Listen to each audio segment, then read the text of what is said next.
C'est du papier, ça pollue pas. Oh, ils font chier les écolos. Par un soir d'automne, au ciel tourmenté, je voulus traverser seul une forêt.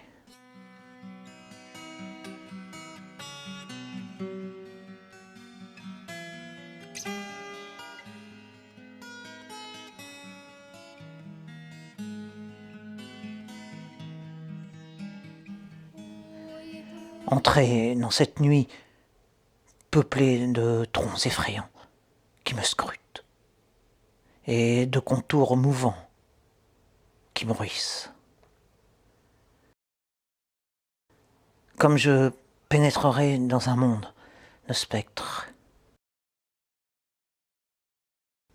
Enfin bref, me confronter aux forces brutes de la saison.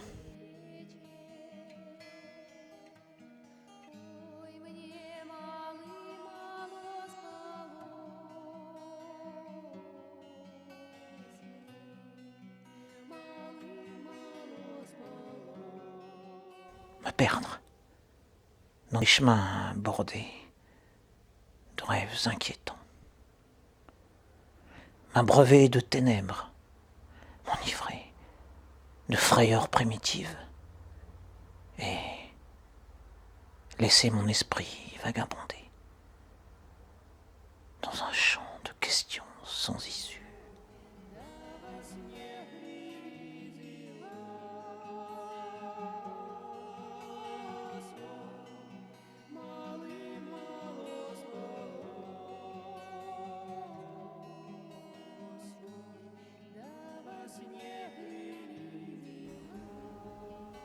Après quelques kilomètres de marche dans la plaine pour atteindre la Sylve, à minuit, je me trouvais à l'oreille de ce mystère végétal, tant espéré et tant redouté.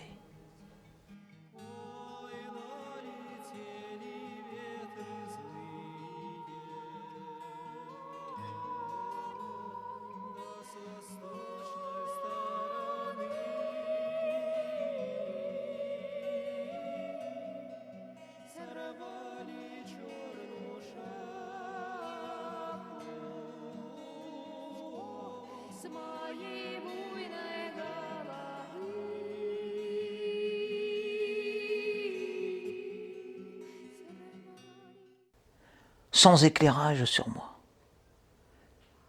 J'étais encore plus désarmé, plus terrifié que je ne l'aurais cru.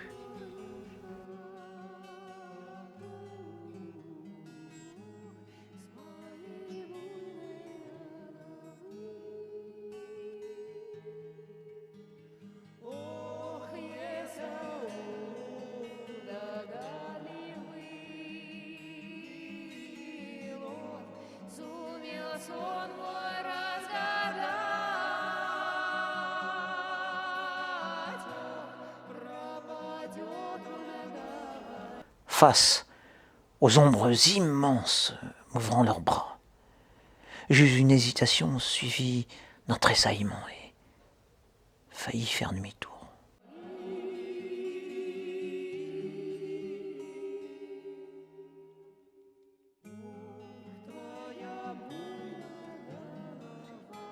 Mais, tenaillé par la soif de l'ailleurs, attiré par l'invisible, je me résolus à aller boire à cette source d'effroi, goûter à l'eau sombre et délectable de l'inconnu, accomplir ce voyage incertain dans l'obscurité, parcourir cette étendue boisée comme une incursion dans un univers étrange. Je m'avançai vers le gouffre. Une fois sous les frondaisons, le vent s'atténua considérablement et je fus aussitôt enveloppé d'une ouate de silence. Sous ma semelle, de la mousse devant moi, de sourdes profondeurs. Et partout, ces arbres que je devinais dans le noir, tels des statues de bois géantes qui m'escortaient. Avec le murmure éloigné des halles, comme une musique soufflant rassurante.